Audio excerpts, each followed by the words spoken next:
Hello welcome दोस्तों। आज यहाँ पर हम आपका स्वागत करते हैं इंडिया और पाकिस्तान के युद्ध में। यूक्रेन रसिया का है। हाँ, यूक्रेन और रसिया के बीच में। रूस और यूक्रेन ऐसे दो देश हैं जो अपनी अपनी इज्जत बचाने के लिए लड़ रहे हैं। रूस की कैपिटल मॉस्को है और यूक्रेन की कीव है। जैसा कि देखा जा रहा है कि दोनों देशों के बीच में 2 हफ्तों से युद्ध जारी है, जिससे पूरे विश्व में एक संवेदनशील माहौल प्रकट हो गया। आइए हम इसके बारे में कुछ रोचक तथ्य और युद्ध के बारे में जानते हैं कि क्या राज है इसके पीछे। जैसा कि आपको मालूम होगा, यूक्रेन पहले से ही सोवियत संघ का भाग था, लेकिन 1991 के विघटन के बाद रसिया से बहुत से देश अलग हुए, जिससे रसिया अकेला पड़ गया। अलग होने वाले कुछ फेमस देश हैं जैसे कि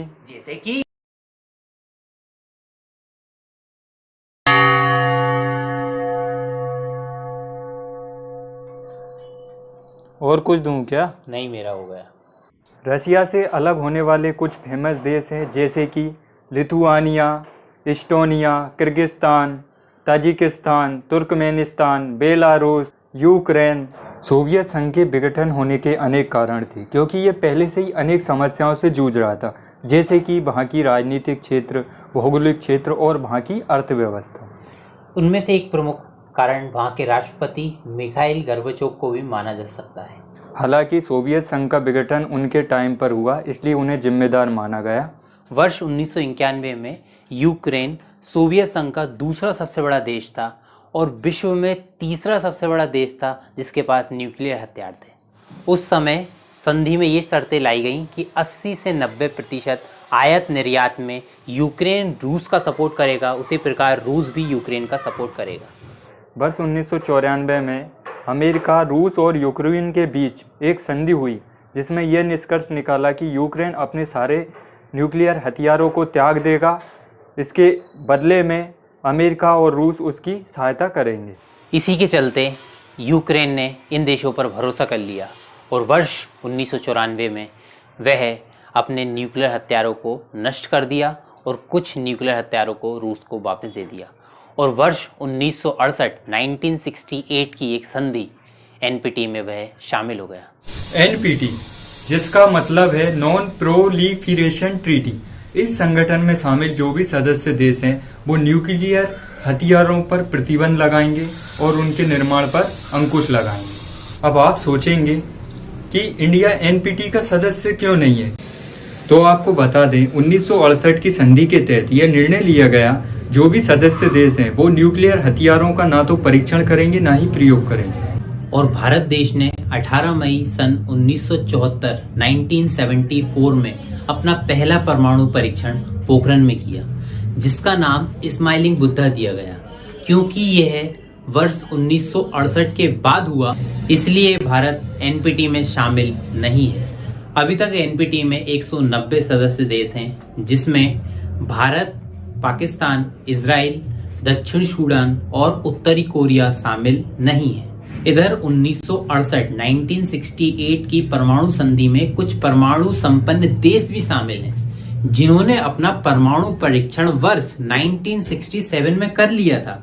उन देशों का नाम है अमेरिका, ब्रिटेन, फ्रांस, रूस और चीन। परमाणु संपन्न होने के बावजूद भी ये है एनपीटी के सदस्य हैं। क्या बात है भाई, क्या हो गया? पूरी ड्रेस ही चेंज हो गई यहाँ तो। तेरी भी तो दाढ़ी बढ़ गई, मैंने कुछ बोला क्या? इधर रसिया ने यूक्रेन से कहा था कि वह नाटो देशों में शामिल ना हो।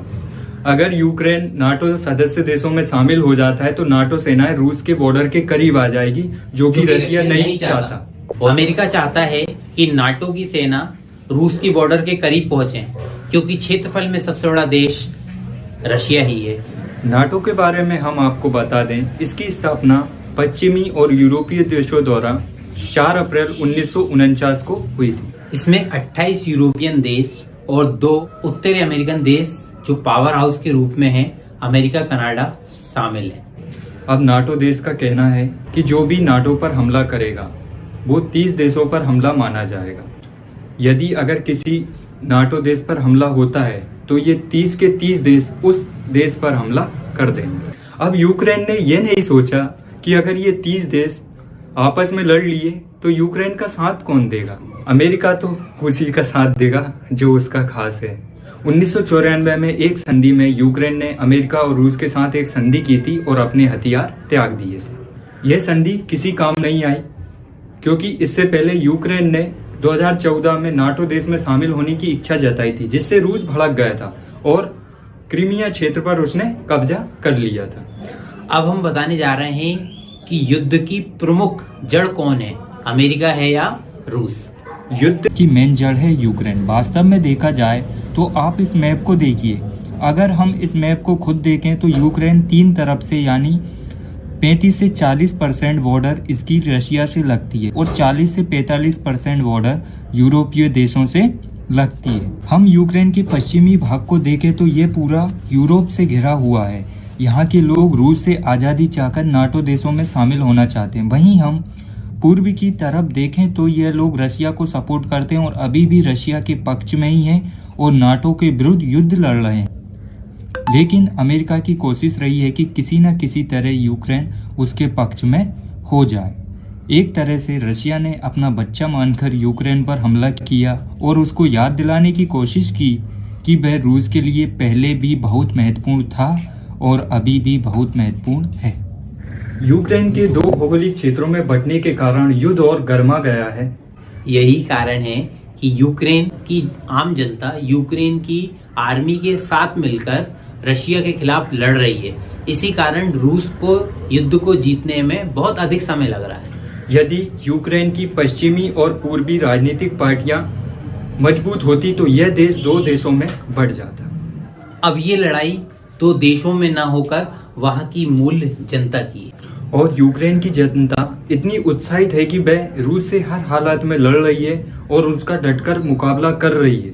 नाटो देशों में जाने की उसकी इच्छा अपने आप को मजबूत देश बनाने और अपनी अर्थव्यवस्था को मजबूत करने की है, क्योंकि यूक्रेन जब तक रूस के साथ रहेगा उसकी इम्पोर्टेंस और मजबूती बहुत ही कम रहेगी। अमेरिका ने अपना स्वार्थ यूक्रेन की जनता तक पहुंचाया और उसे रूस की आर्मी के सामने लड़ने के लिए खड़ा कर दिया।